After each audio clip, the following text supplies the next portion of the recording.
ये सब ज़्यादा समय चलने वाला नहीं है। जमीन बेचने का जो खेल है ना, ये खेल अब खत्म होने वाला है। यानी अब जो है, आप पहले ज़मीन बेचते थे, आज ज़मीन बेचते हैं, तो आज आपको पता होना चाहिए आपके अधिकार बदल चुके हैं। यानी अब जो पहले आप कर रहे थे ना, अब आप नहीं कर पाएंगे। अब देख सकते हैं ये ज़मीन मालिक हैं और ये ज़मीन के यहाँ पर खरीदार हैं। अब इनको ज़रूरत है, यहाँ पर ये बगल में रोड है, तो रोड साइड में इनको जो है ज़मीन लेना है, खरीदना है। तो ज़मीन खरीदना है, कोई दिक्कत नहीं, लेकिन ज़मीन खरीदने से पहले आज ये ज़मीन खरीदने को लेकर जो है ना, ज़मीन खरीदने बेचने को लेकर बहुत विवाद, ज़मीन रजिस्ट्री में बहुत विवाद। आज ये समस्या जो है नहीं होने वाला, इसलिए कि आज एक यहाँ पर जो नया कानून आपको देखने को मिलेगा, यानी धारा 22 भी लागू है। और अगर ये लागू हो गया तो आखिरकार क्या होगा, ये आप जरूर समझ लें। देखिए, जमीन बेचने का जो प्रक्रिया है, कोई भी व्यक्ति जमीन का यहाँ पर अगर विक्रेता है, अब विक्रेता क्या है, विक्रेता को तो पैसे से मतलब है, विक्रेता अपना पैसा लेगा, उसके बाद खरीदार जो है को दे देगा जमीन, और उसके बाद जो भी खरीदार को झेलना पड़ेगा। यानी किसी भी प्रकार का अगर कोई भी विवाद हुआ तो किसको झेलना पड़ेगा, तो खरीदार को झेलना पड़ेगा। जो खरीदा, जो पैसा दिया वही झेलेगा। विक्रेता तो क्या किया, पैसा लिया उसके बाद। लेकिन जब अगर विवाद होता है, मामला जो है कोर्ट में चला जाएगा, और जब कोर्ट की सुनवाई होगी, एक समय ऐसा आएगा जो कोर्ट का फैसला आएगा, तो ऐसे सिचुएशन, ऐसे कंडीशन में अब मान लेते हैं जो खरीदार है वो क्या किया कि जमीन देखा, कागजात देखा। कागजात के तौर पर क्या, अगर किसी का जमीन का मान लेते हैं खतियानी जमीन है, तो मांगता है कि एक बार खतियान दिखा दीजिए। नहीं तो खतियान वो जो खरीदार है अगर जानकार है तो ऑनलाइन भी निकाल लेता है और देख लेता। उसके बाद जो है ये पता करता है कि जमीन की जमाबंदी जो है वो कायम है कि नहीं। कहने का मतलब ये है कि जमीन का जो व्यक्ति एक तरह से यहाँ पर ये विक्रेता है, उसके नाम से पूर्वज का, दादा परदादा का, पिता का, या उसके नाम से जमाबंदी कायम हो, और उसके नाम से सरकार को क्या हो, लगान जाता हो। यानी जमीन अगर कोई लगान जमा करता है ना, तो उसके पास सरकार के द्वारा लगान रसीद जो है दे दिया जाता है, और वो साक्ष्य होता है कि उनके द्वारा जो है राजस्व दिया जा रहा है, ये जमीन का मालिक है। तो ये हो गया। तो सारा कुछ अगर मौजूद है, और सबसे पहले क्या, खतियान अगर आप देखते हैं ना, तो खतियान यानी कैसे बना, यानी पूर्व मालिकाना हक की जानकारी प्राप्त कर लेना भी बेहद जरूरी होता है। जिसको डाउट है कि उसको लगता है कि नहीं मेरे साथ कोई समस्या नहीं हो जाए, तो पूर्व मालिकाना हक मतलब खतियान जो इनके नाम से बना है, तो इससे पहले मालिक कौन था, ये बात भी क्या कर लें, जांच पड़ताल कर लें। साथ में जो है यहाँ पर देखें कोर्ट केस, तो कोर्ट केस की बात जो है, आज अभी वर्तमान में जिस जमीन पर कानूनी विवाद चल रहा होता है, तो उस जमीन का मान लेते हैं कि आप डिटेल ऐसा पोर्टल पे नहीं डायरेक्ट लिंक हो गया है कि जो न्यायालय है और जो जमीन, ये जमीन है, मान लेते हैं इस जमीन पर कोई केस फाइल कर दिया, और इस जमीन पर कोर्ट के द्वारा यहाँ पर स्टे लगा दिया गया है, लेकिन जो लोग ये किए हैं वो यहाँ नहीं रह रहे हैं, उनको जानकारी नहीं है, और खरीदार जमीन देखने आ गया। ये भी तो होता है कि खरीदार आ गया जमीन देखने के लिए, लेकिन इस जमीन पर पहले से केस चल रहा है। अब कैसे जानकारी प्राप्त करेंगे कि इस जमीन पर केस चल रहा है, क्या करेंगे ऐसे सिचुएशन में, क्या करेंगे ऐसे कंडीशन में। तो ये ऐसा जो कंडीशन उत्पन्न होगा ना, तो यहां पर समझना यह है कि जब भी ऐसा कंडीशन उत्पन्न होगा, तो उसमें सबसे पहले आपको क्या करना है पता है, कि आसपास के लोगों से पूछना है कि किसी प्रकार, इसलिए कि ऐसा जो पोर्टल बना नहीं है अभी कि डायरेक्ट सिविल कोर्ट से उसको लिंक कर दिया जाए कि आप जो है एक तरह से जमीन का जैसे डिटेल निकालेंगे, जमाबंदी निकालेंगे, लगान रसीद निकालेंगे, तो वहां पर नीचे में मेंशन हो जाए कि इस जमीन पर जो है कानूनी विवाद है, इस जमीन पर सिविल कोर्ट में केस चल रहा है। ऐसा जो है कुछ भी डायरेक्टली आपको देखने को फिलहाल नहीं मिलने वाला। तो जांच पड़ताल जो है करना बेहद जरूरी है। अब देखें, सबसे पहले आज बात करेंगे कि धारा जो 22 है ना, ये जो लागू है, तो इसको लागू होने से क्या क्या नुकसान है, क्या क्या फायदा है, ये भी जानना समझना बेहद जरूरी है। आज मान लेते हैं अगर ये खरीदार फंस गया, जमीन लेने के बाद पता चला कि इसको ये जो व्यक्ति जमीन दिखा रहा था ना, इस व्यक्ति का जमीन ये नहीं था, हिस्सा नहीं था, इनका दादा परदादा का नाम था लेकिन शेयर नहीं था, अधिकार नहीं था। दूसरे का हिस्सा जमीन हमको दिखाकर पैसा लेकर रजिस्ट्री करके निकल गया। दूसरा जब ये जमीन पर जब आते हैं इस पर एक तरह से मकान या घेरावा करने, तो वो व्यक्ति आकर रोकता है, बोलता है मेरे हिस्से की जमीन है, तो हो गया विवाद। आज से कानूनी प्रक्रिया, यानी इस खरीदार ने पैसा भी लगाया, खरीदार ने सब कुछ लगाया, आज ये इनको समस्या उत्पन्न हो गया। आखिर ये समस्या कैसे खत्म करेंगे, क्या करना होगा? अब ये जो धारा 22 है ये ट्रांसफर ऑफ प्रॉपर्टी एक्ट का है, यानी 1882। आप समझ सकते हैं कितना पुराना ये सब कानून है, कितना पुराना है। यानी ये आप समझ सकते हैं अंग्रेजों के द्वारा बनाया गया कानून है। तो आज का ये कानून नहीं है, लेकिन इसका जो संबंध भविष्य में समय समय पर जो है, यानी इसमें क्या होता है कि बदलाव देखने को मिलता है। ट्रांसफर ऑफ प्रॉपर्टी, आप कैसे अपनी प्रॉपर्टी को ट्रांसफर करेंगे, कैसे मालिकाना हक चेंज होगा, कैसे आप अपनी संपत्ति का जो एक तरह से मालिकाना हक दूसरे को दे देंगे, इसी को लेकर कानून बना हुआ है, ताकि कोई किसी के साथ धोखा नहीं करे, कोई किसी के साथ जालसाजी नहीं करे। अगर कोई व्यक्ति एक बार अपनी प्रॉपर्टी को ट्रांसफर कर दिया तो दोबारा जीवन में वो व्यक्ति जो है अपनी जमीन को ट्रांसफर नहीं कर सकता। ना उनका बेटा कर सकता है, ना उनकी बेटी कर सकती है, ना उनकी पत्नी कर सकती है, ना उनका कोई पोता कर सकता है, ना पोती कर सकती है, ना भाई कर सकता, कोई नहीं कर सकता। तो इसका जो संबंध है ना, भविष्य में संपत्ति पाने वाले कुछ लोगों के अधिकार और यहाँ पर हस्तांतरण की शर्तों से। जैसे क्या होता है कि धारा 22 क्या कहता है पता है? धारा 22 के अनुसार अगर किसी व्यक्ति को संपत्ति इस शर्त पे दी जाती है कि किसी विशेष योग्यता वाले वर्ग, यानी जो है ना क्लास ऑफ पर्सन में आने पर ही उसका हकदार होगा। जैसे कहना कि बेटा जमीन बेचने के लिए जो है, बेटा का उम्र कितना 12 साल है, 12 साल में उसको लग गया नशे की लत। अब जो है उसको लोग फुसला रहा है कि तुम ऐसा करो, अगर तुमको पिताजी जो है पैसा नहीं दे रहे हैं तो कोई जमीन बेच लो। अब जमीन के लालच में कुछ लोग उसको क्या कर रहे हैं, पैसा दे रहे हैं। अब लेकिन जो है उस नाबालिग से, बच्चे से जो है जमीन आप खरीद तो नहीं सकते। जमीन की रजिस्ट्री कौन करेगा? ये बालिग होने के बाद ही वो व्यक्ति कर सकता है। तो यहाँ पर कंडीशन हो गया कि ठीक है वो हकदार है, लेकिन हकदार होगा, लेकिन वो कब होगा? जब बालिग हो जाएगा। तो अगर वो शर्त पूरा हो गया कि नहीं वो बालिग हो गया, तभी वो क्या कर सकता है, संपत्ति को बेच सकता है। तो यहाँ पर जो धारा 22 का मतलब साफ साफ है कि यहाँ पर एक कंडीशन है, यहाँ पर एक कंडीशन है कि ऐसा नहीं कि जमीन बेचने से रोक रहा है, नहीं, कंडीशन है आपको संपत्ति कब मिलेगा, इस बात का कंडीशन है। अब यानी ये मन में तुरंत आ जाता है ना, क्या ट्रांसफर ऑफ प्रॉपर्टी एक्ट का जो धारा 22 है वो जमीन बेचना जो है बंद हो जाता है उससे? नहीं, ये बेचना बंद नहीं होता है।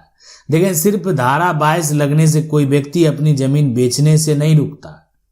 जमीन बेचने पर रोक तभी हो सकती है जब संपत्ति पर कोई कानूनी प्रतिबंध हो, यानी कानूनी तरीके से अगर किसी प्रकार का रोक लगा हुआ, जैसे कोर्ट ने रोक लगा दिया, यानी कोर्ट का आदेश हो गया कि नहीं, कानूनी प्रतिबंध वही हुआ क्या जो मजिस्ट्रेट के द्वारा रोक लगा हुआ है कि फिलहाल ये नहीं बिकेगा, कोर्ट का आदेश है, इसको कोई बेच नहीं सकता है, इसको कोई कब्जा नहीं कर सकता है। ट्रस्ट वसीयत की शर्त जो है वो लागू हो उस पर, तो सहमति या अधिकार का विवाद हो, उस पर मान लेते हैं कि अधिकार ही साबित नहीं होता है कि कौन मालिक है, तो बेचेगा कैसे? तो ये सारा कंडीशन जब होता है ना, तो फिर ये रुक सकता है। धारा 22 नहीं रोकता है। धारा 22 जो है अगर देखा जाए तो यहाँ पर साफ साफ है, किसी व्यक्ति अपनी जमीन यह कहकर जो है कि मेरे परिवार के उन सदस्यों को मिलेगी, ठीक है, यानी ये व्यक्ति जो है इसमें एक कोई कंडीशन लगा दिया कि मेरे परिवार में उसी व्यक्तियों को जमीन मिलेगी जिसका उम्र जो है 25 साल जो है वो पूरा कर लिया। तो कंडीशन लगा दिया परिवार का मालिक, तो 25 साल जो पूरा करेगा उसी को क्या होगा, जमीन का वो हकदार होगा, अन्यथा क्या होगा, वो हकदार नहीं होगा। अब मान लेते हैं यदि कोई व्यक्ति ऐसी जमीन को जो है अगर मान लेते हैं बेच देता है, ठीक है, बेच देता है ऐसी जमीन वो बेच देता है, तो ये निर्भर करेगा कि उसका अधिकार जो है ना पूरा वेस्टेड हुआ तो हुआ है या नहीं। अगर व्यक्ति को कानून दस्तावेज के अनुसार पूरा मालिकाना हक जो है मिल चुका, अगर व्यक्ति को जो है ना, यानी पूरा क्या होता है, मालिकाना हक, ठीक है, यहाँ पर मालिकाना जो हक है, पूरा मालिकाना हक मिल चुका है, तो क्या कर सकता है, वो बेच सकता है। अन्य नियमों के अधीन है। अगर सिर्फ भविष्य का अधिकार है तो शर्त पूरी नहीं हुई, बिक्री विवादित जो है हो सकती है। तो जमीन बेचने का जो पूरा ये प्रक्रिया है, जमीन बेचने का जो ये खेल है ना, आज आपको ये समझना बेहद जरूरी है। मतलब कोई व्यक्ति जमीन का जो मालिक बन गया, जमीन का मान लेते हैं कि किसी के पास जमीन का जो है एक बंटवारा नामा जो है यानी बंटवारा नामा, और साथ में वो क्या किया कि जमीन का उसका वर्तमान में जमीन का जमाबंदी कायम है, और उसके बाद वर्तमान में जमीन का जो है वो कोई व्यक्ति क्या कर रहा है, रसीद कटा रहा है। तो राजस्व रिकॉर्ड में नाम भी है और जमीन का रसीद भी कटा रहा है, जमीन का जमाबंदी कायम है। तो अगर ऐसा है तो वो क्या कर सकता है, पता है यहाँ पर कि वो अब उसको बेच सकता है। यानी एक बेचने के लिए अब क्या है, वो स्वतंत्र है। यानी कि देखें, जब उसके नाम से डॉक्यूमेंट बन गया, कागजात बन गया, किसी को जमीन का मालिकाना हक जो है वो मिल गया, तो वो क्या है, बेचने के लिए स्वतंत्र है। अगर सिर्फ भविष्य का अधिकार है और शर्त पूरी नहीं हुई ना, बिक्री क्या हो सकता है, यहाँ पर विवादित जो है ना, बिक्री विवादित, यहाँ पर विवादित जो है वो हो सकता है। ये बात आप समझ लें। अब ये जो धारा 22 है ना, वो आखिरकार कब लागू होता है, ये स्थिति में, किस स्थिति में जो लागू होगी, तो देखें वसीयत में शर्त रखी गई है। अगर कोई वसीयत अगर बना हुआ है ना, तो वसीयत में एक शर्त रख दिया गया। देखें ये सब तभी हम वसीयत तो बना रहे हैं। वसीयत करता मर गया, मरने के बाद वसीयत करता जब मर जाता है, उसके बाद जो है वसीयत का दावा कर सकते हैं। लेकिन ठीक है, बस दावा आप कर दिए, आपको संपत्ति मिल गई, लेकिन कंडीशन हो गया, उस दे दिया गया उसमें कि आपको, आपका उम्र 35 साल होना चाहिए, तभी आप जो है ये सारा संपत्ति का मालिकाना हक प्राप्त करेंगे। गिफ्ट में किसी वर्ग को लाभ दिया गया हो, संपत्ति हस्तांतरण में विशेष योग्यता की जो है तय की गई हो, तो ये सारा कंडीशन जो है धारा 22 जब लागू होता है ना, ये सारा कंडीशन लग जाता है। सारा कंडीशन समझना बेहद जरूरी है। काहे कि अगर आप कंडीशन नहीं समझ रहे हैं ना, तो जमीन बेचने का जो ये लफड़ा में अगर आप फंस गए, जमीन खरीदने वाला अगर एक तरह से उलझ गया, तो उनको एक बड़ा समस्या हो जाता है। तो आखिरकार मान लेते हैं कि ये सारा कंडीशन को भी वेरीफाई करना बेहद जरूरी है। अगर मान लेते हैं कि कोई व्यक्ति को अधिकार नहीं दिया, कानून अधिकार ही नहीं दिया कि वो संपत्ति बेच सकता है, कानून अधिकार देगा तभी तो बेच सकता है, कानून ने अधिकार ही नहीं दिया संपत्ति जो है बेचने का, ठीक है। तो ऐसे सिचुएशन, ऐसे कंडीशन की अगर बात करें, तो ऐसे कंडीशन में क्या होगा, अगर कानून अधिकार नहीं दिया, तो अगर आप वो बेचते हैं और कोई क्या करता है, उस पर ऑब्जेक्शन लगा देता है, ऑब्जेक्शन लगा देता है, तो समस्या उत्पन्न होगा। कानून अधिकार नहीं दिया, आप बेचते हैं और उस पर ऑब्जेक्शन की बात होगी, तो फिर समस्या उत्पन्न होगा। तो आखिरकार ये धारा 22 का जो उद्देश्य है ना, कि बस यही हो गया कि सबसे महत्वपूर्ण बात तो यही है कि गलत व्यक्ति को संपत्ति मिलने से रोकना। ये जमीन का टुकड़ा है ना, ये जमीन, अब ये जमीन आज देखें पिता के नाम से दर्ज है, पिता के यहां पर नाम से। तो ऐसा नहीं है कि पिता के नाम से जमीन का क्या कायम है, जमाबंदी कायम है।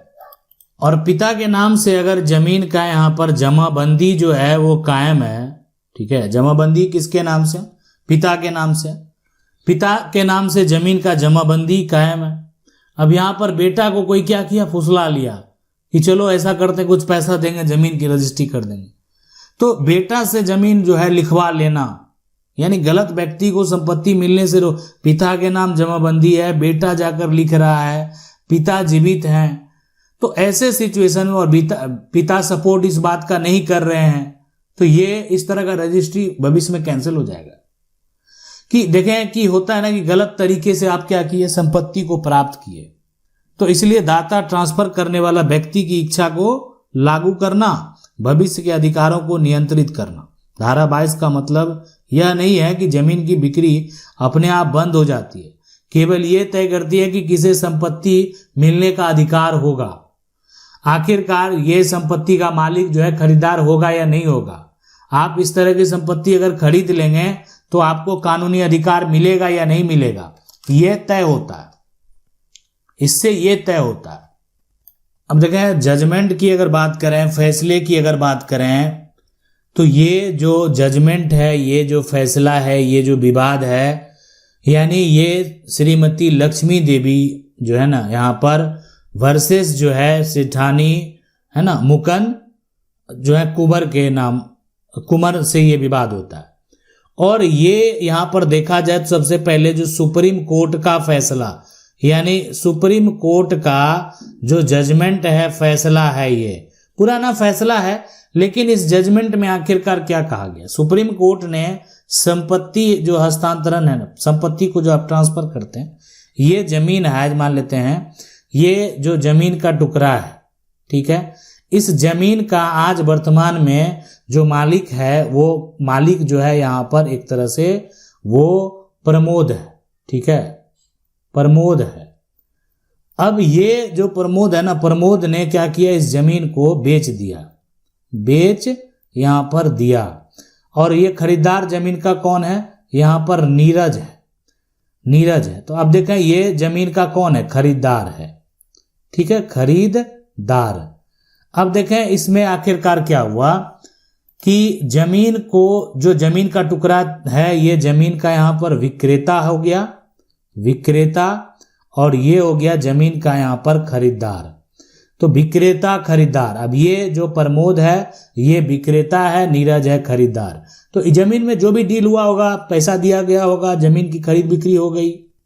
लेकिन क्या होता है, नीरज ने, ये जो खरीदार है ना, ये म्यूटेशन नहीं कराया। और म्यूटेशन जो होता है ये होता है नामांतरण कराना, यानी राजस्व रिकॉर्ड में अपना नाम दर्ज कराना। म्यूटेशन नहीं कराया, समय बीतता गया, प्रमोद, इतना समय बीत गया कि प्रमोद का पोता, बेटा तक तो ठीक, पोता देख रहा है कि आज ये जमीन मेरे दादा के नाम से दर्ज है। देखिए दादा ने जमीन बेचा, फिर भी राजस्व रिकॉर्ड में इनके दादा प्रमोद का ही नाम दर्ज है। क्यों? नामांतरण नहीं कराए। नामांतरण अगर करा लेते ना, म्यूटेशन अगर करा लेते, दाखिल खारिज अगर करा लेते, तो प्रमोद का नाम को काट दिया जाता और नीरज का नाम को दर्ज कर दिया जाता। नहीं करवाया गया। 50 साल हो गया, 50 साल हो गया। तो आखिर जो सुप्रीम कोर्ट का ये जजमेंट है ना, ये आखिर नियमों को समझाते हुए ये कहा ना, किसी दस्तावेज में दी गई जो शर्त है ना, अधिकारों को उसी उद्देश्य के अनुसार पढ़ा जाएगा। केवल नाम या एक तरह से दावा करने से अधिकार नहीं बनता है, ठीक है, कोई नाम हो गया या दावा करने से अधिकार नहीं बनता है, बल्कि हस्तांतरण की शर्तें को पूरा करना जरूरी है। मतलब जो ये कंडीशन है ना, ये हम ये साफ साफ ये करें कि प्रॉपर्टी को ट्रांसफर तो किया, कानून में मामला जाएगा तब तो नीरज को संपत्ति मिलना तय है। तो प्रमोद का पोता क्या करता है, दोबारा जमीन को बेच देता है, दोबारा बेच देता है। पहले एक बार जो है दादा के द्वारा बेचा गया, बाद में जमीन को पोता के द्वारा बेच दिया गया, जबकि ये ट्रांसफर ऑफ प्रॉपर्टी एक्ट का उल्लंघन है। यानी एक बार अगर कोई जमीन बेच दिया तो घर का कोई भी उत्तराधिकारी दोबारा जमीन नहीं बेच सकता है। अगर ऐसा करते हैं तो आपको एक तरह से धोखाधड़ी करने वाला व्यक्ति समझा जाएगा। तो जिस व्यक्ति में कानूनी शर्तें यहां पर पूरी होगी वही लाभ पाने का हकदार होगा। ये जजमेंट में इस तरह का जो जजमेंट है, इस जजमेंट में ये कहा गया है कि जो श्रीमती लक्ष्मी देवी जो है का जो जजमेंट है सुप्रीम कोर्ट का, उसमें कह दिया गया कि जो व्यक्ति कानूनी तौर पर जिसका कंडीशन अगर सारा कुछ फुलफिल करता है ना, लाभ पाने का अधिकार तो वही होगा। एक और यहाँ पर जजमेंट है देवराज जो है ना, डोगरा वर्सेस जो है अदर ज्ञानचंद्र जो है जैन। इसमें आखिरकार जो है सुप्रीम कोर्ट ने एक बड़ा फैसला जो है ये सुनाया था। इसमें भी यानी ये जो विवाद हुआ ना, सुप्रीम कोर्ट ने ट्रांसफर ऑफ प्रॉपर्टी एक्ट के प्रावधानों की व्याख्या करते हुए कहा कि संपत्ति में अधिकार दस्तावेज और कानून के अनुसार तय होते हैं, केवल दावा या कब्जा पर्याप्त नहीं होता। यानी ये जो है ना विवाद हुआ था कहाँ, यहाँ पर दिल्ली में, दिल्ली का विवाद है ये। और ये वहां पर एक मकान को लेकर विवाद हुआ था। एक मकान जो है, अब उसमें क्या हुआ कि मालिक ने अब ये मकान का जो विवाद हुआ ना, इसकी अगर कहानी आप जानेंगे तो बहुत एक तरह से ये जजमेंट का, तो हम आपको संक्षेप में इसका कहानी बताते हैं कि मकान जो है, तो मकान मालिक जो है, ठीक है, मकान मालिक वो क्या करता है कि बैंक से पैसा ले लिया, और बैंक से जब पैसा आप मकान पर लेते हैं तो इसको हम गिरवी रखते हैं। ये गिरवी रखना, और गिरवी यानी रखने का मतलब वो यहाँ पर होता है कि हमने अब इसको मॉर्गेज दे दिया। अब है कि पैसा नहीं चुकाएंगे तो वो फिर जो है पैसा वापस करने के लिए मेरा मकान को कोर्ट में चैलेंज करके और मकान अपने अंडर में ले लेगा। तो वही हुआ कि दोनों पक्षों के बीच जो है समझौता हो गया, लेकिन डिग्री के बाद जो है मकान मालिक ने उसी मकान के कुछ हिस्सों को यहाँ पर देवराज जो डोगरा उसको क्या किया, किराए पर दे दिया। और उन किराएदार में एक ये है, बहुत सारे लोगों को किराए पर दिया गया, लेकिन देवराज यहाँ पर डोगरा भी एक क्या है, किराएदार है। लेकिन डिग्री के बाद मकान मालिक ने उसी मकान किराए पर तो दे दिया। जब मकान मालिक ने कर्ज नहीं चुकाया तो मकान का हो गया नीलामी, ठीक है। मकान मालिक ने कर्ज नहीं चुकाया, मकान का हो गया नीलामी। तो यहां पर जो है नीलामी हुई तो ज्ञानचंद जैन ने वो मकान खरीद लिया। यहां पर ज्ञानचंद जैन जो है वो क्या करते हैं, इस मकान को खरीद लेते हैं, और खरीद लेते हैं तो ये मकान कोर्ट की नीलामी में खरीदा गया, मुझे कब्जा मिलना चाहिए। किराएदारों ने कहा कि नहीं, हम यहाँ पर किराएदार हैं, हमें ऐसे नहीं हटाया जा सकता।